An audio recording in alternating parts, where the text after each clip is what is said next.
Meet Brianne Kiner. Pretty much your typical 9-year-old third grader. She likes to ride bikes, read books, go to school, and hang out with friends and family. But this is Brianne Kiner as she was, before E. coli ravaged her young body and mind, before something as seemingly harmless as a hamburger nearly took her life. Wednesday, January 13th, 1993, 9-year-old Brianne Kiner is rushed to Children's Hospital in Seattle. She'd been suffering with diarrhea and stomach pains for 3 days. At first, her mother, Suzanne, thought it was the flu, but while helping Brianne with a urine specimen at the doctor's office, Mrs. Kiner realized something was terribly wrong.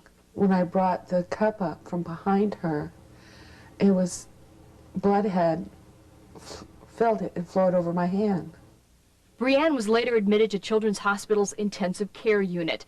Tests revealed she had been infected with the deadly E. coli bacteria after eating an undercooked hamburger at a Redmond Jack-in-the-Box restaurant. Brianne's body was so bloated you could barely recognize her. Blood seeped from every orifice. Doctors were pouring bag after bag of blood into Brianne's body, but the E. coli bacteria was unrelenting. Within a week, Brianne slipped into a coma. Brianne's father, Rex, was living on faith. There was just times of almost extreme sadness, and then just almost giving up and just saying, God, she's yours. After 5 weeks in a coma, after coming so close to pulling the plug, their daughter Brianne was suddenly, inexplicably back. I still had the mask over my mouth for breathing.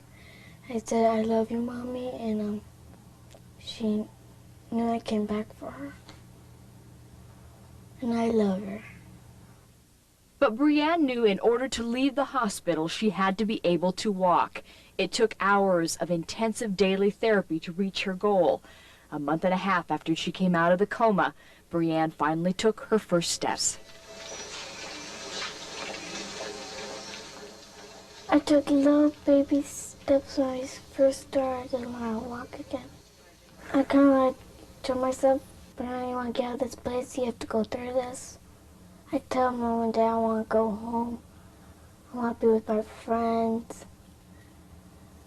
But I knew I had to stay there until the time was right. Brianne has continuing nightmares, dreams of cobras with fangs, a big black hole. E. coli has left Brianne with brain damage and has left its mark in other ways. She can't have children. How will she deal with that? She's writing medical history. There's nobody with this disease who's been as sick as she is, or was, and lived. As for Brianne, she plods along with her daily ritual to combat diabetes and asthma brought on by E. coli.